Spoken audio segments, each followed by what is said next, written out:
Hello everyone, একটা নতুন video নিয়ে চলে আসলাম। আশা করি তোমাদের খুব ভালো লাগবে।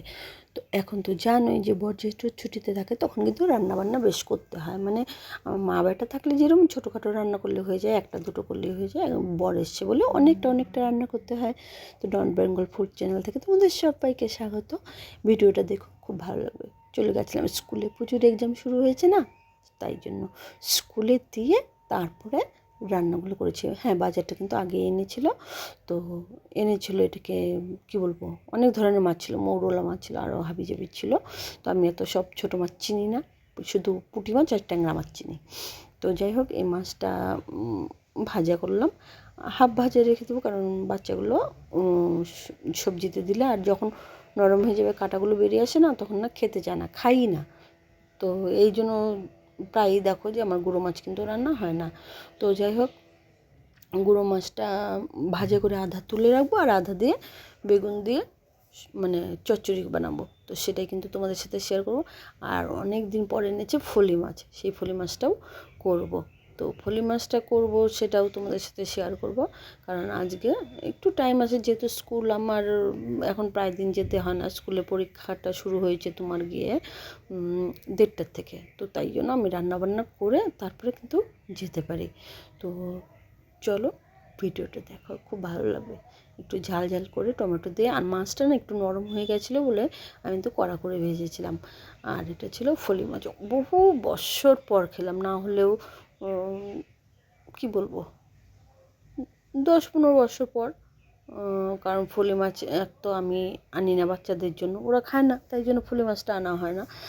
আর বর আসলে মোটামুটি তাও আনে, তো অনেক বছর থেকে আনে না, এবারে আবার এনেছিল। তো রান্না এবারে ধীরে ধীরে একটু করে করে ফেলবো। এটা ওই ফলি মাছের জন্য বাদামি আলু সেদ্ধ বসলাম, সময় আছে তাই জন্য এটাতে দিলাম প্রেশারে। সাধারণত আমি খাই না, খুব কম, মানে যেটা একদম না হলেই চলে না তখন দেওয়া হয়। অ্যাকচুয়ালি প্রেশারে নাকি শুনেছি যেটা, যে ওই খাবারটা খেলে নাকি ভালো না, মানে প্রোটিনগুলো নাকি নষ্ট হয়ে যায়, তাই যার জন্য আর কি করা হয় না। তো জিরে ফোড়ন দিয়ে দিলাম, আর একটুখানি পেঁয়াজ দিয়ে দিলাম। তো রান্নাগুলো যদি টাইম লেবার না করি, প্রচুর এসে আবার একটু খাবে, মানে যাওয়ার সময় তো খাওয়া হয় না। তো এই হচ্ছে আমার রান্না। তো কে কীভাবে করো আমি তো সেটা জানি না। আর তোমাদের সবাইকে ধন্যবাদ যারা যারা আমাকে সাবস্ক্রাইব করেছো, পাশে থাকার জন্য। তোমাদের সাথে একটা কথা শেয়ার করতে চাই, জানি না করতে পারবো, মানে তোমরা ঠিক বুঝবে কি না। সেটা হচ্ছে আমার ইনকাম ধরো ফেসবুক থেকে একবার হয়েছিল, ফেসবুক থেকে আমি একবার পেমেন্ট পেয়েছিলাম, তারপরে যাই হোক আইডিটা উড়ে গেছে কিছু কারণে। সেটা না হয় অন্য দিন শেয়ার করব। তো সেখান থেকে আমি একবার পেমেন্ট পেয়েছিলাম। তো সেটা এবার ঠান্ডার সময় তো আমি ব্ল্যাঙ্কেট কিনেছিলাম 5খানা। তো সেই ব্ল্যাঙ্কেটগুলো আমি সেই টাকা দিয়ে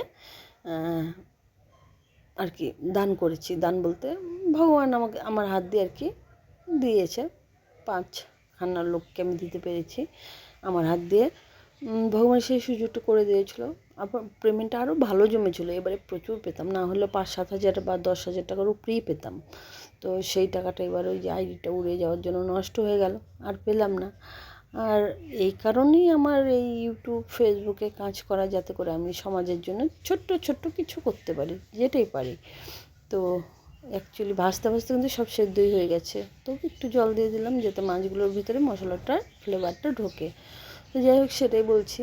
তো যদি ইউটিউব থেকে আমি কোনো দিনও ইনকাম করতে পারি, জানি না পারবো কি না পারবো, কারণ আমার ভিডিও যেহেতু সাবস্ক্রাইবার বাড়ে না, বা আমি এডিট করতে পারি না, আমি স্বীকার করি, তোমাদের কাছে বারবারই বলি যে এডিট আমি করতে পারি না। এই যে এই ভিডিওটাই ধরো অন্য কেউ করলে, যারা করে তারা হয়তো বেশ সুন্দর কালার ঠালার দিয়ে আরও সুন্দর এডিট করে পোস্ট করতো, বাট আমি সেটা পারি না। আমি তোমাদের সঙ্গে সেটা শেয়ারও করি যে আমি কিন্তু পারি না। তো নর্মালি সিম্পল যেভাবে ভিডিওটা তৈরি করি সেইভাবেই তোমাদের সাথে শেয়ার করি। হ্যাঁ, একটা কাজই করতে পারি, সেটার স্পিডটা বাড়াতে পারি, যাতে করে তোমাদের দেখতে বোরিং না লাগে, যে 1 ঘন্টা রান্নাকে আমি তোমাদের সামনে খুব সহজে চটপট করে দেখিয়ে দিই।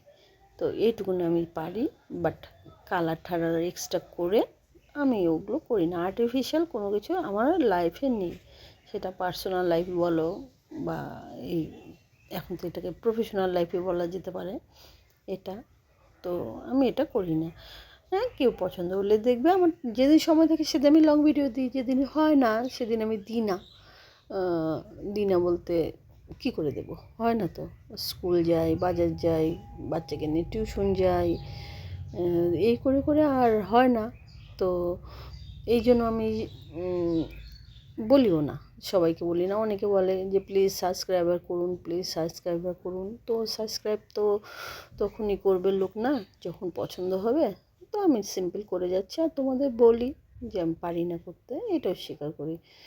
তো এই হচ্ছে, তখন রান্না করতেও তো আলুর চোচাও দিয়ে দিয়েছিলাম। তো এই জন্য বলি না। হ্যাঁ, তবু যারা ধরো ভালোবেসে ভিডিওটা পছন্দ করে করে, আর টোটালি এই টাকাগুলো আমি এই যে বললামই 10-এর জন্যই কাজে লাগাই।